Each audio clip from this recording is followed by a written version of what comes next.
Hey guys, അപ്പോൾ ഇതാണ് നമ്മുടെ iQOO 15R. ഞാൻ ഒരാഴ്ച കൊണ്ട് യൂസ് ചെയ്യുന്നുണ്ട് കേട്ടോ. എനിക്ക് നല്ല ഇഷ്ടപ്പെട്ടു ഈ ഡിവൈസ്.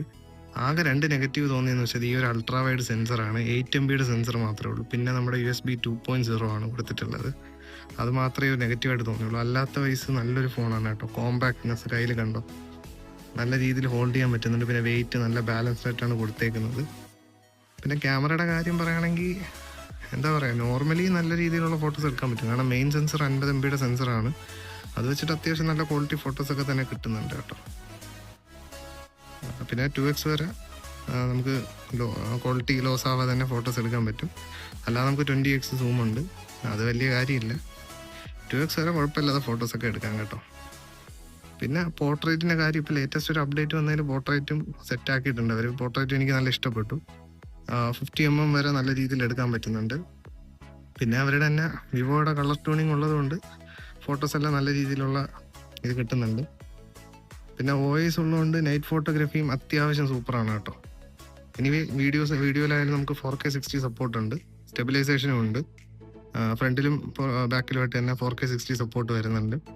എന്തായാലും നല്ലൊരു ഫോണാണ് കേട്ടോ. പെർഫോമൻസ് വൈസ് ആയിട്ട് നിങ്ങൾ എടുക്കുന്നുണ്ടെങ്കിൽ ഇപ്പോൾ ഡെലിവറി ബോയ്സ് ഒക്കെ ആയാലും ബെസ്റ്റാണ് കേട്ടോ കൊണ്ടുപോകാനായിട്ട്. അതിൽ 7600 mAh ബാറ്ററി ഉണ്ട്. പിന്നെ നല്ല കോമ്പാക്റ്റ് ആണ്. ആകെ നെഗറ്റീവ് ഞാൻ പറഞ്ഞില്ലേ, ഒരു അൾട്രാ വൈഡ് ക്യാമറ ഒരു നെഗറ്റീവായിട്ട് ഫീൽ ചെയ്തു. ഒരു 50 MB ടെലിഫോട്ടോ സെൻസർ കൊടുക്കാമായിരുന്നു. പിന്നെ അത് USB 3.2 എങ്കിലും കൊടുക്കാമായിരുന്നു. ഓക്കെ, അല്ലാത്ത വയസ്സ് നോക്കിക്കഴിഞ്ഞാൽ നല്ല ഫോണാണ് കേട്ടോ. 3D അൾട്രാസോണിക് ഫിംഗർ പ്രിൻ്റൊക്കെയാണ് കൊടുത്തേക്കുന്നത്. ഞാനിപ്പം ഒരാഴ്ച കൊണ്ട് യൂസ് ചെയ്യുന്നുണ്ട്. നമ്മുടെ BGM ആയാലും നമുക്ക് 120 FPS കറക്റ്റായിട്ട് കളിക്കാൻ പറ്റുന്നുണ്ട്. പിന്നെ 140 FPS സ്വിച്ച് ചെയ്യാൻ പറ്റും. എങ്കിലും 120 FPS കറക്റ്റായിട്ട് സ്റ്റേബിളായിട്ട് തന്നെ കളിക്കാൻ പറ്റുന്നുണ്ട്. പിന്നെ നെറ്റ്വർക്കിൻ്റെ കാര്യമൊക്കെ ആണെങ്കിൽ സത്യം പറഞ്ഞാൽ നോർമൽ നമ്മുടെ സാധാ സ്മാർട്ട് ഫോണുകളെ അപേക്ഷിച്ച് നോക്കുമ്പോൾ നെറ്റ്വർക്ക് നല്ലോണം ഫെച്ച് ചെയ്യുന്നുണ്ട് കേട്ടോ. ഇവർ എന്തോ സെപ്പറേറ്റ് ചിപ്സെറ്റൊക്കെ വരുന്നുണ്ടെന്നാണ് പറഞ്ഞത്. പക്ഷേ ഞാൻ ഐഫോണായിട്ട് ചെക്ക് ചെയ്തപ്പോൾ നല്ല രീതിയിലുള്ള നെറ്റ്വർക്ക് ക്യാച്ച് ചെയ്യുന്നുണ്ട് കേട്ടോ ഇത്. എനിവേ ഓഫേഴ്സൊക്കെ ഇനിയിപ്പോൾ ഉടനെ വരുമെന്നൊക്കെ പറഞ്ഞു കേട്ടു. ഒന്ന് ഹോൾഡ് ചെയ്ത് കഴിഞ്ഞാൽ നല്ല ഓഫറിൽ കിട്ടാൻ ചാൻസ് ഉള്ള ഫോണാണ് കേട്ടോ. എന്തായാലും എനിക്ക് നല്ല ഇഷ്ടപ്പെട്ടു.